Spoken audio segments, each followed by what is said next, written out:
by Andy Minter. The Card, A Story of Adventure in the Five Towns, by Arnold Bennett. Chapter 9. The Great Newspaper War. 1. When Denry and his mother had been established a year and a month in the new house at Bleakridge, Denry received a visit one evening which perhaps flattered him more than anything had ever flattered him. The visitor was Mr. Myson. Now, Mr. Myson was the founder, proprietor, and editor of the Five Towns Weekly, a new organ of public opinion which had been in existence about a year, and Denry thought that Mr. Myson had popped in to see him in pursuit of an advertisement of the Thrift Club, and at first he was not at all flattered. But Mr. Myson was not hunting for advertisements, and Denry soon saw him to be the kind of man who would be likely to depute that work to others. Of middle height, well and quietly dressed, with a sober, assured deportment, he spoke in a voice and accent that were not of the Five Towns. They were superior to the Five Towns, and in fact Mr. Myson originated in Manchester and had seen London. He was not provincial, and he beheld the Five Towns as part of the provinces, which no native of the Five Towns ever succeeds in doing. Nevertheless, his manner to Denry was the summit of easy and yet deferential politeness. He asked permission to put something before Denry, and when, rather taken aback by such smooth phrases, Denry had graciously accorded the permission, he gave a brief history of the Five Towns Weekly, showing how its circulation had grown, and definitely stating that at that moment it was yielding a profit. Then he said, "Now, my scheme is to turn it into a daily." "Very good notion," said Denry instinctively. "I'm glad you think so," said Mr. Myson, "because I've come here in the hope of getting your assistance. I'm a stranger to the district, and I want the co-operation of someone who isn't. So I've come to you. I need money, of course, though I have myself what most people would consider sufficient capital. But what I need more than money is, well, moral support." "And who put you on to me?" asked Denry. Mr. Myson smiled. "I put myself on to you," said he. "I think I may say I've got my bearings in the Five Towns after a year's journalism in it, and it appeared to me that you were the best man I could approach. I always believe in flying high." Therein was Denry flattered. The visit seemed to him to seal his position in the district in a way in which his election to the Bursley Town Council had failed to do. He had been somehow disappointed with that election. He had desired to display his interest in the serious welfare of the town, and to answer his opponent's arguments with better ones. But the burgesses of his ward appeared to have no passionate love of logic. They just cried, "Good old Denry," and elected him, with a majority of only 41 votes. He had expected to feel a different Denry when he could put "Councillor" before his name. It was not so. He had been solemnly in the mayoral procession to church. He had attended meetings of the council. He had been nominated to the watch committee. But he was still precisely the same Denry, though the youngest member of the council.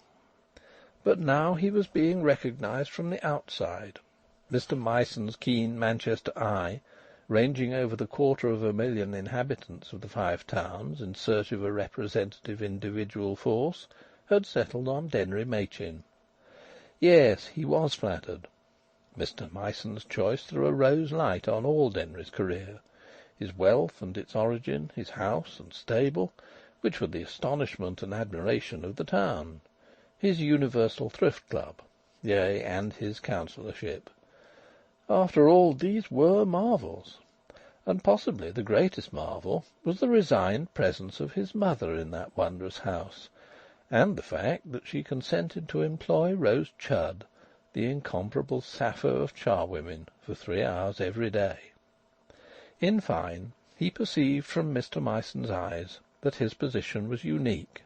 And after they had chatted a little, and the conversation had deviated momentarily from journalism to house property, he offered to display Machin House, as he had christened it, to Mr. Myson, and Mr. Myson was really impressed beyond the ordinary.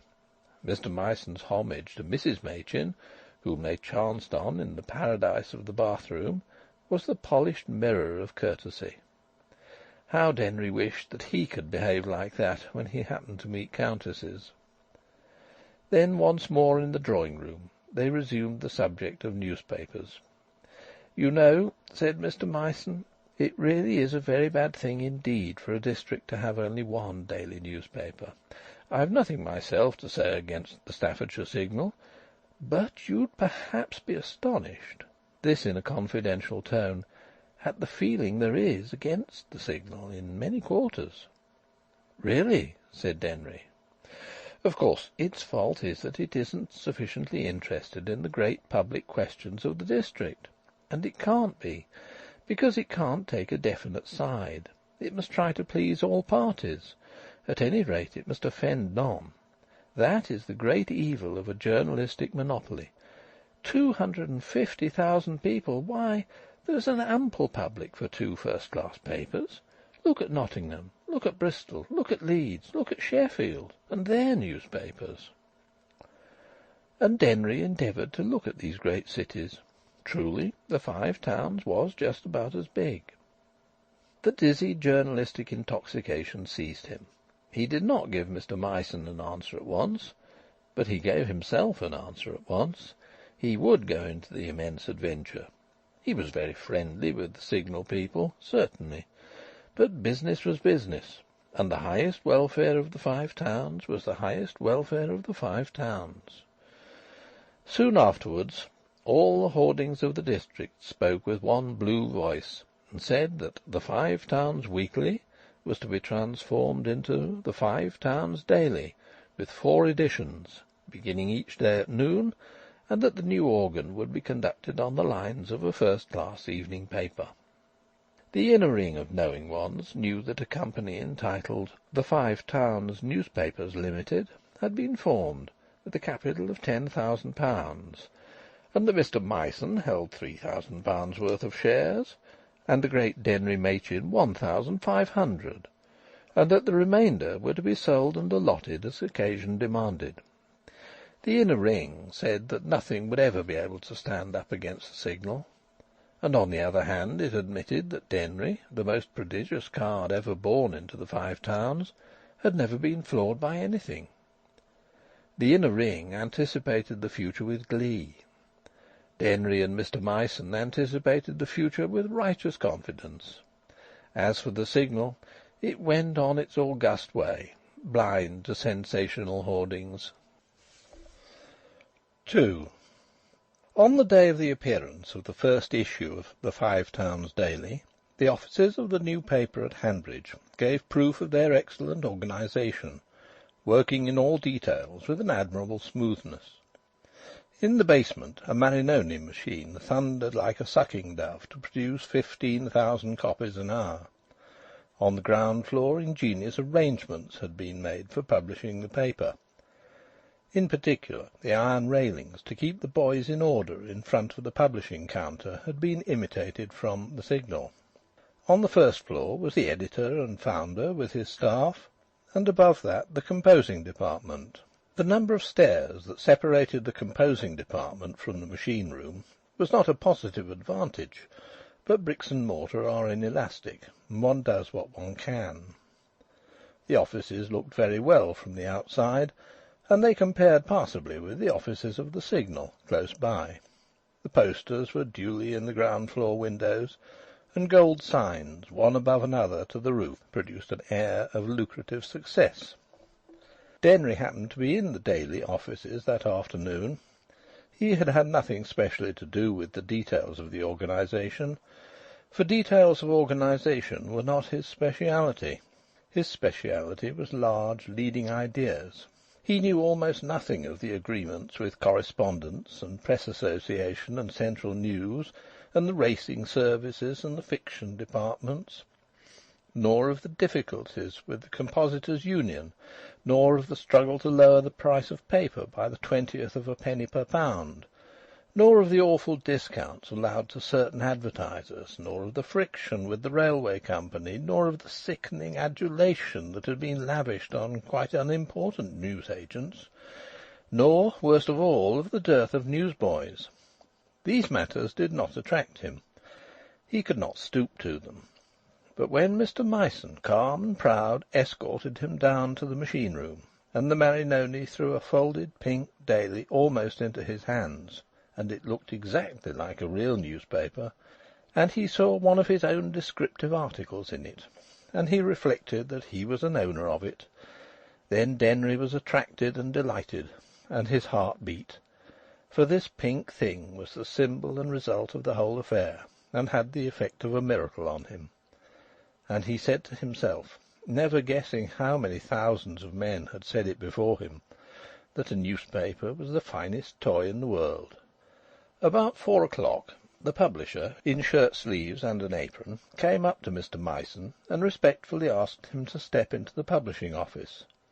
Mr. Myson stepped into the publishing office, and Denry with him, and they there beheld a small ragged boy with a bleeding nose and a bundle of dailies in his wounded hand. "Yes," the boy sobbed, "and they said they'd cut my eyes out and play marbles with 'em if they cotched me in Crown Square again." And he threw down the papers with a final yell. The two directors learnt that the delicate threat had been uttered by 4 Signal boys, who had objected to any fellow boys offering any paper other than the Signal for sale in Crown Square or anywhere else. Of course it was absurd. Still, absurd as it was, it continued.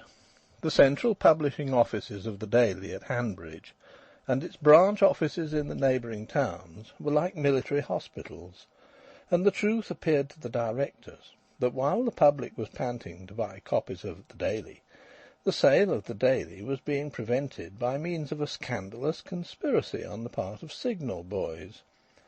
For it must be understood that in the Five Towns people prefer to catch their newspaper in the street as it flies and cries. The Signal had a vast army of boys, to whom every year it gave a great fête. Indeed, the Signal possessed nearly all the available boys, and assuredly all the most pugilistic and strongest boys.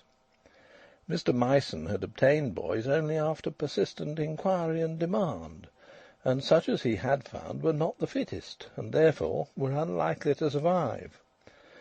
You would have supposed that in a district that never ceases to grumble about bad trade and unemployment, thousands of boys would have been delighted to buy the Daily at 4d. a dozen and sell it at 6d., but it was not so.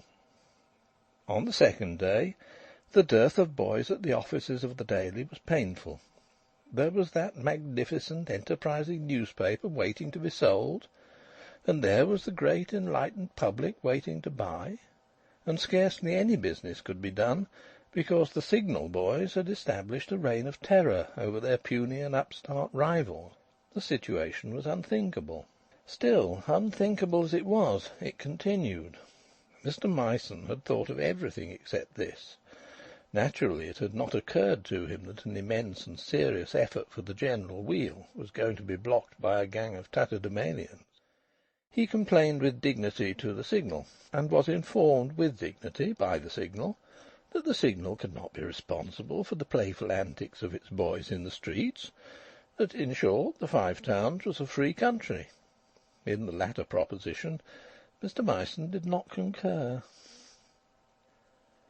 After trouble in the persuasion of parents, astonishing how indifferent the Five Towns parent was to the loss of blood by his offspring, a case reached the police court.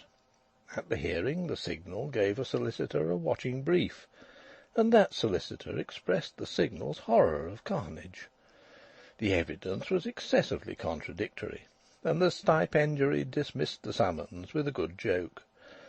The sole definite result was that the boy whose father had ostensibly brought the summons got his ear torn within a quarter of an hour of leaving the court. Boys will be boys. Still, the Daily had so little faith in human nature that it could not believe that the Signal was not secretly encouraging its boys to be boys. It could not believe that the Signal, out of a sincere desire for fair play, and for the highest welfare of the district, would willingly sacrifice nearly half its circulation and a portion of its advertisement revenue.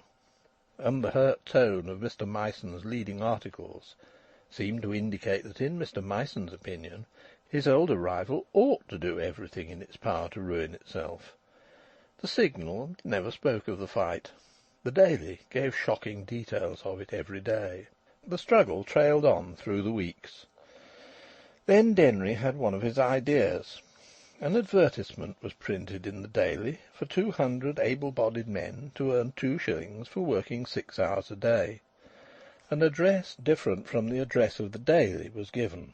By a ruse, Denry procured the insertion of the advertisement in the Signal also. "We must expend our capital on getting the paper onto the streets," said Denry. "That's evident. We'll have it sold by men. We'll soon see if the Signal ragamuffins will attack them. And we won't pay 'em by results. We'll pay 'em a fixed wage. That'll fetch 'em. And a commission on sales into the bargain.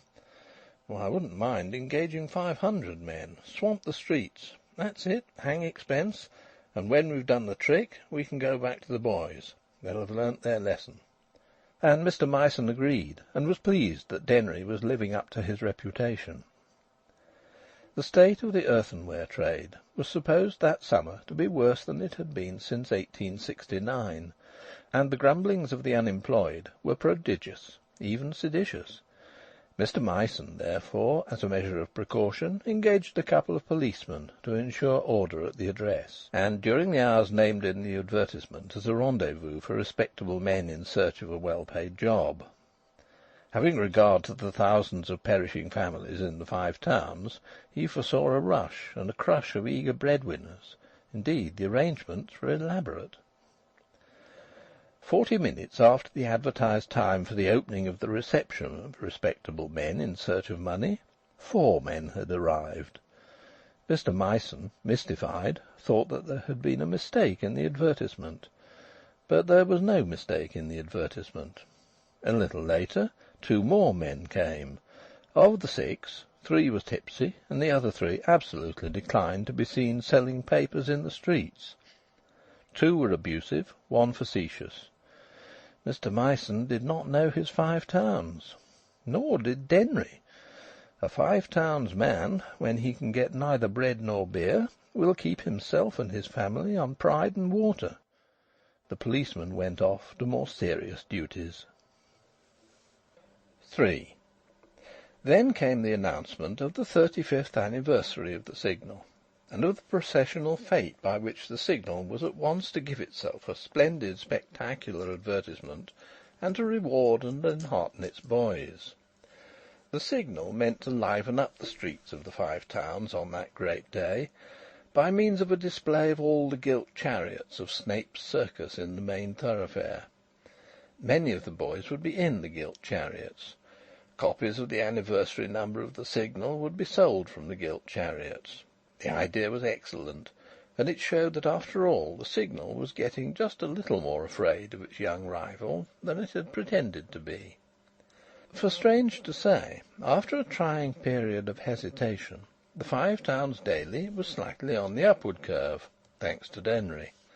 Denry did not mean to be beaten by the puzzle which the Daily offered to his intelligence.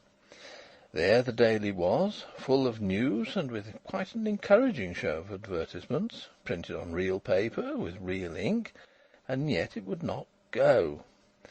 Notoriously, the Signal earned a net profit of at the very least 5,000 a year, whereas the Daily earned a net loss of at the very least £60 a week, and of that 60, quite a third was Denry's money. He could not explain it. Mr. Myson tried to rouse the public by passionately stirring up extremely urgent matters, such as the smoke nuisance, the increase of the rates, the park question, German competition, technical education for apprentices. But the public obstinately would not be roused concerning its highest welfare to the point of insisting on a regular supply of the Daily. If a mere 5,000 souls had positively demanded daily a copy of the Daily, and not slept till boys or agents had responded to their wish, the troubles of the Daily would soon have vanished. But this ridiculous public did not seem to care which paper was put into its hand in exchange for its halfpenny, so long as the sporting news was put there. It simply was indifferent. It failed to see the importance, to such an immense district, of having two flourishing and mutually opposing daily organs. The fundamental boy difficulty remained ever present. And it was the boy difficulty that Denry perseveringly and ingeniously attacked, until at length the Daily did indeed possess some sort of brigade of its own, and the bullying and slaughter in the streets, so amusing to the inhabitants, grew a little less one-sided. A week or more before the Signal's anniversary day, Denry heard that the Signal was secretly afraid lest the Daily's brigade might accomplish the marring of its gorgeous procession, and that the Signal was ready to do anything to smash the Daily's brigade. He laughed. He said he did not mind. About that time hostilities were rather acute. Blood was warming, and both papers, in the excitation of rivalry, had partially lost the sense of what was due to the dignity of great organs. By chance, a tremendous local football match, Knype versus Bursley, fell on the very Saturday of the procession. The rival arrangements for the reporting of the match were as tremendous as the match itself, and somehow the match seemed to add keenness to the journalistic struggle, especially as the Daily favoured Bursley, and the Signal was therefore forced to favour Knype. By all the laws of hazard, there ought to have been a hitch on that historic Saturday. Telephone or telegraph ought to have broken down, or rain ought to have made play impossible. But no hitch occurred, and at 5:30 o'clock of a glorious afternoon in earliest November, the Daily went to press with a truly brilliant account of the manner in which Bursley, for the first and last time in its history, had defeated Knype by 1-0. Mr. Myson was proud. Mr. Myson defied the Signal to beat his descriptive report. As for the Signal's procession, well, Mr. Myson and the chief sub-editor of the Daily glanced at each other and smiled. And a few minutes later the Daily boys were rushing out of the publishing room with bundles of papers, assuredly in advance of the Signal. It was at this juncture that the unexpected began to occur to the Daily boys. The publishing door of the Daily opened into Stanway Rents, a narrow alley in a maze of mean streets behind Crown Square.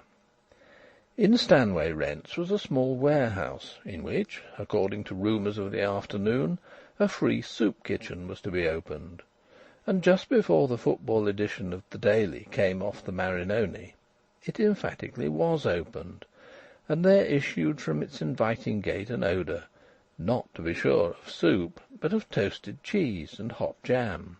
Such an odour as had never before tempted the nostrils of a Daily boy, a unique and omnipotent odour.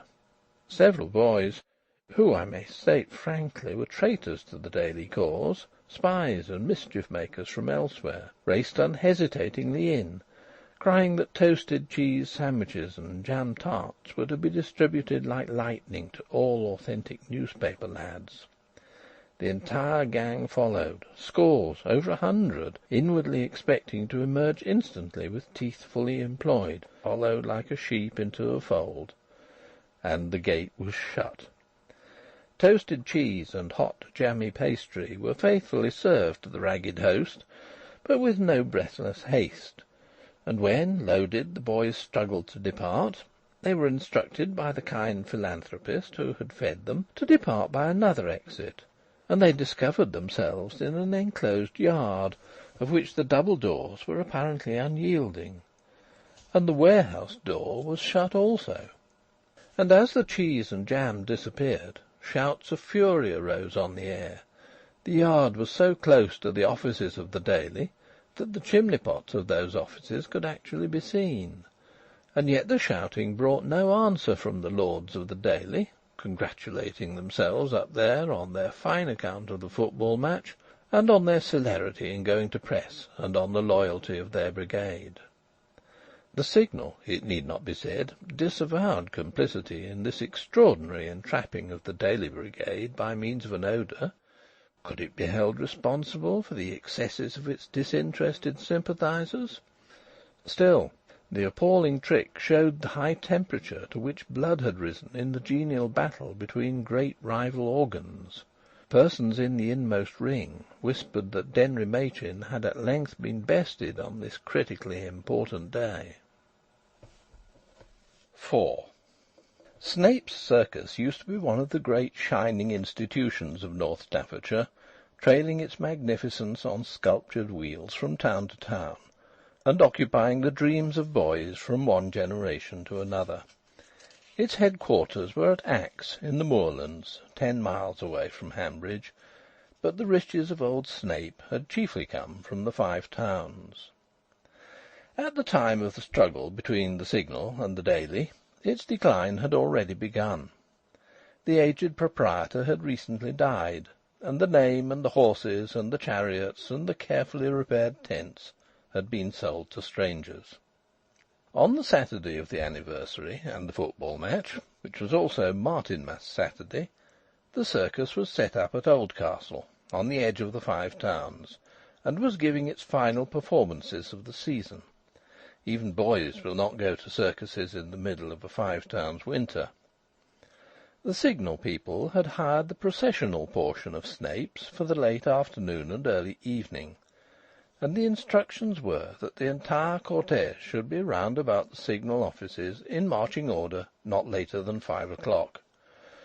But at 4 o'clock several gentlemen with rosettes in their buttonholes and Signal posters in their hands arrived important and panting at the fair ground of Oldcastle, and announced that the programme had been altered at the last moment in order to defeat certain feared machinations of the unscrupulous Daily.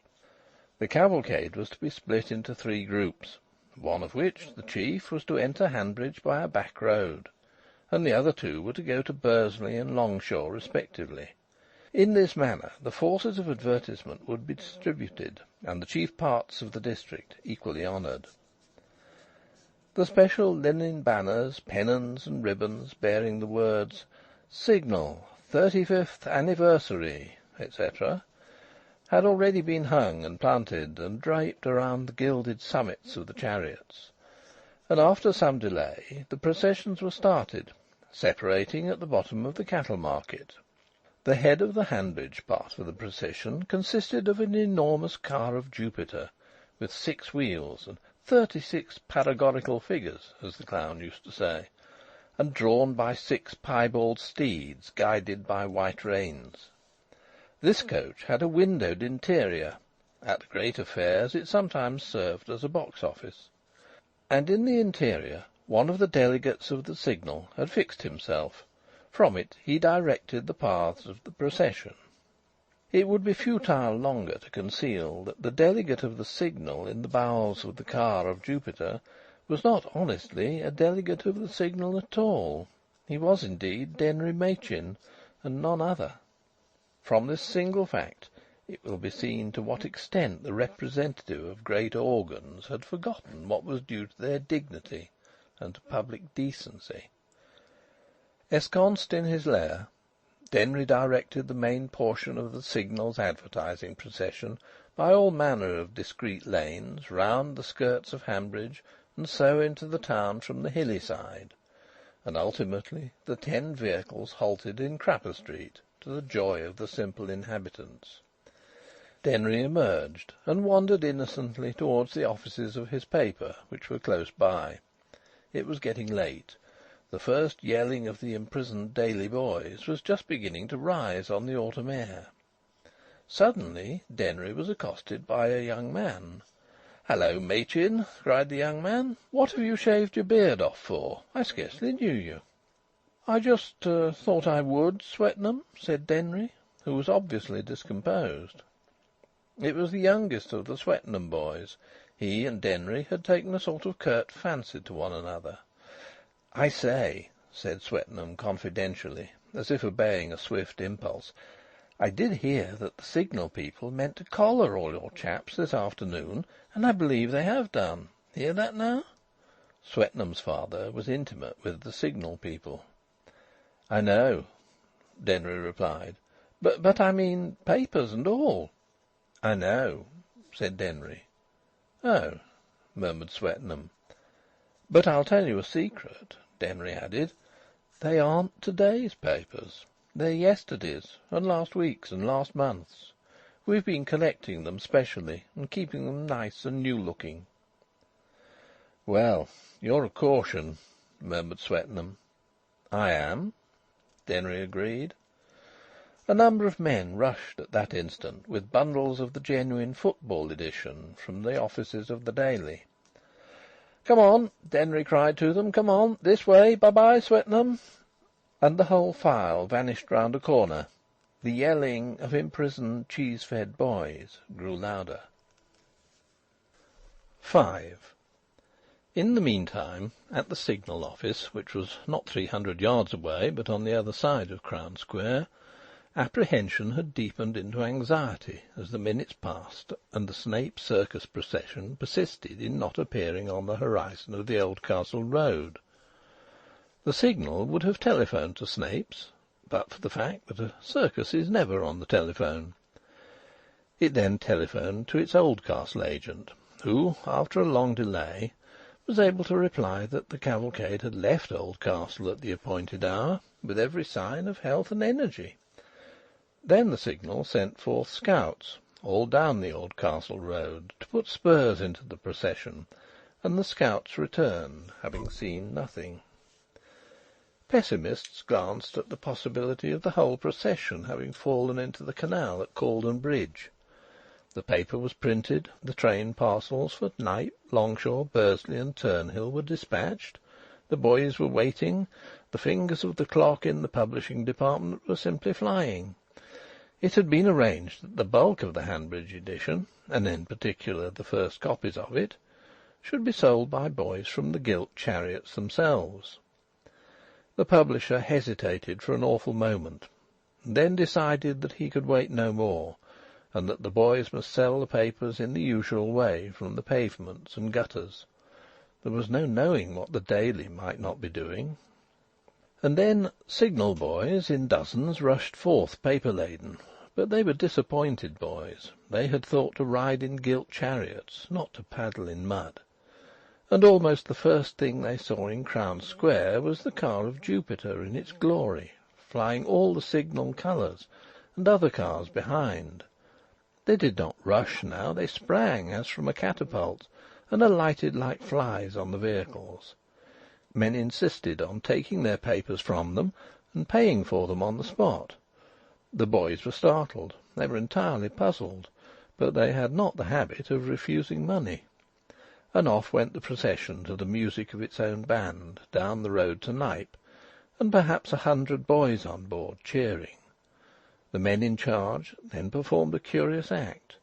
They tore down all the Signal flagging and replaced it with the emblem of the Daily, so that all the great and enlightened public, wandering home in crowds from the football match at Knype, had the spectacle of a Daily procession instead of a Signal procession, and could scarce believe their eyes.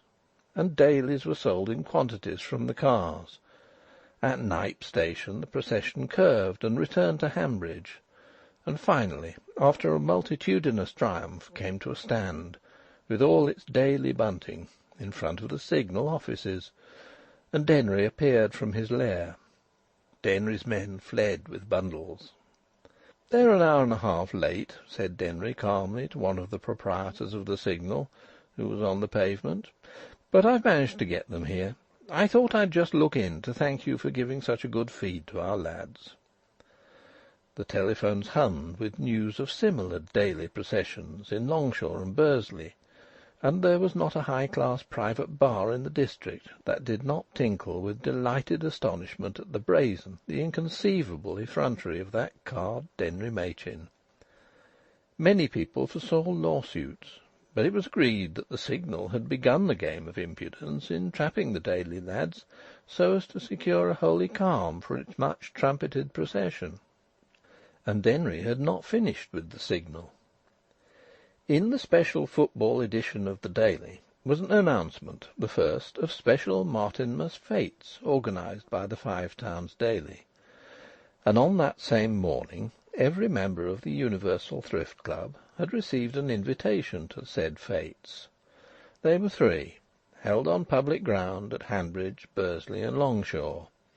They were in the style of the usual Five Towns wakes, that's to say, roundabouts, shows, gingerbread stalls, swings, coconut shies.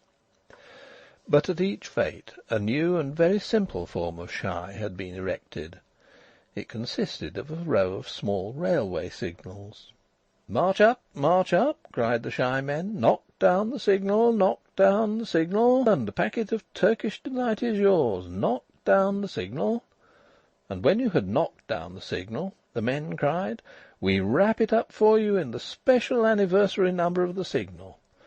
And they disdainfully tore into suitable fragments copies of the Signal, which had cost Denry and Co. a halfpenny each, and enfolded the Turkish Delight therein, and handed it to you with a smack. And all the fair grounds were carpeted with draggled and muddy signals. People were up to the ankles in signals. The affair was the talk of Sunday. Few matters in the Five Towns have raised more gossip than did that enormous escapade, which Denry had invented and conducted. The moral damage to the Signal was held to approach the disastrous, and now not the possibility but the probability of lawsuits was incessantly discussed. On the Monday both papers were bought with anxiety. Everybody was frothing to know what the respective editors would say. But in neither sheet was there a single word as to the affair. Both had determined to be discreet. Both were afraid. The Signal feared lest it might not, if the pinch came, be able to prove its innocence of the crime of luring boys into confinement by means of toasted cheese and hot jam. The Signal had also to consider its seriously damaged dignity. For such wounds silence is the best dressing. The Daily was comprehensively afraid. It had practically driven its gilded chariots through the entire decalogue. Moreover, it had won easily in the grand altercation. It was exquisitely conscious of glory. Denry went away to Blackpool, doubtless to grow his beard. The proof of the Daily's moral and material victory was that soon afterwards there were 4 applicants, men of substance, for shares in the Daily Company, and this, by the way, was the end of the tale. For these applicants, who secured options on a majority of the shares, were emissaries of the Signal. Armed with the options, the Signal made terms with its rival, and then, by mutual agreement, killed it. The price of its death was no trifle, but it was less than a year's profits of the Signal. Denry considered that he had been done, but in the depths of his heart he was glad that he had been done. He had had too disconcerting a glimpse of the rigours and perils of journalism to wish to continue it. He had scored supremely, and, for him, to score was life itself. His reputation as a card was far, far higher than ever. Had he so desired, he could have been elected to the House of Commons on the strength of his procession and fate. Mr. Myson, somewhat scandalised by the exuberance of his partner, returned to Manchester, and the Signal, subsequently often referred to as the Old Lady, resumed its monopolistic sway over the opinions of 250,000 of people, and has never since been attacked. End of Chapter 9.